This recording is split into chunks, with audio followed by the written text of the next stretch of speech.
get a lot of questions and emails about anxiety disorders and attention deficit disorders, ADD, ADHD. One listener asks if these are merely disorders or are they also sin? Is it either or both and?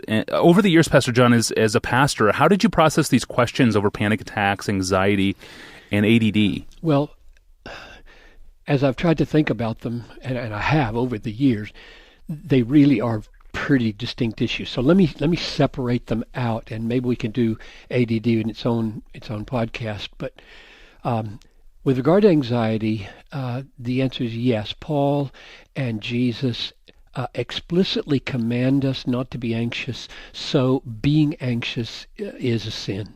Jesus says, do not be anxious about your life, what you are to eat, what you are to drink, what about your body, what you shall put on. And then he gives 8 reasons in that paragraph in Matthew 6 why we don't need to be anxious and shouldn't be anxious. Do not be anxious about tomorrow, for tomorrow will be anxious for itself, Matthew 6:34, or Matthew 10:19. When they deliver you over, do not be anxious how you are to speak or what you are to say.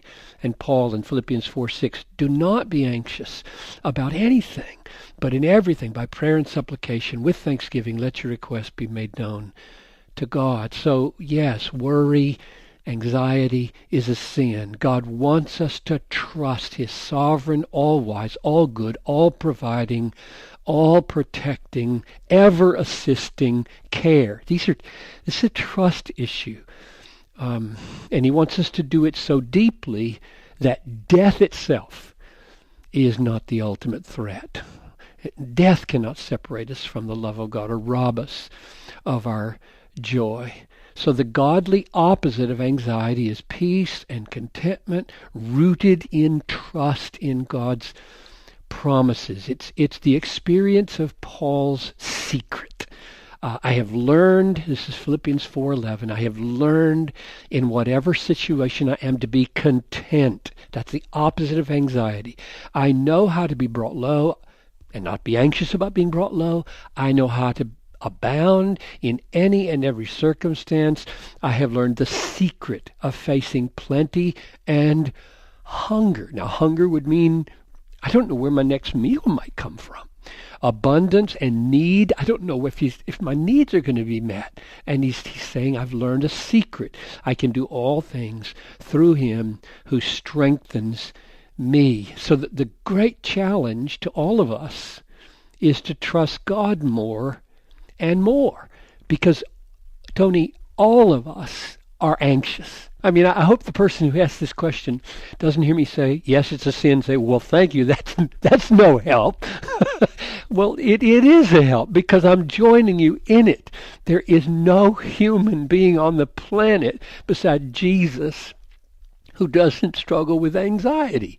All of us are flawed in our faith. If we were perfect in our faith, we would be anxiety-free.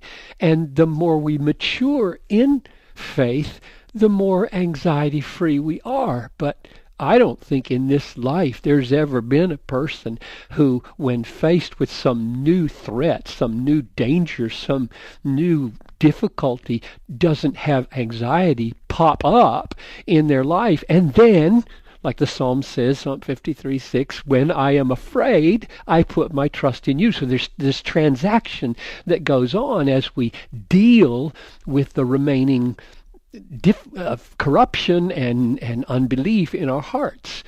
Now, having said that, we're all on the same team of trying to grow into greater and greater faith and less anxiety. Having said that, it is true that there are psychophysical conditions that make extreme anxiety and panic attacks, for example, uncontrollable phobias, a real life problem. So there's a continuum for all of us, but I do want to acknowledge for some, in these unusual cases, the believer needs very wise counsel from those who know Him best and knows those physical and psychological conditions best. Here's the bigger picture. The physical brain and the spiritual soul are interdependent in ways that we cannot fully see. This means that there are, and there always will be, physical strategies as well as spiritual strategies for dealing with the conditions of our soul. That's a huge statement. We might want to talk more about that later. Will always be physical things you do and spiritual things you pursue and do in dealing with the condition of the soul. What we eat and drink and how we sleep and exercise and whether we the weather we live in, like, is it dark in February? Will the sun ever come out? Will this temperature ever get below, above zero?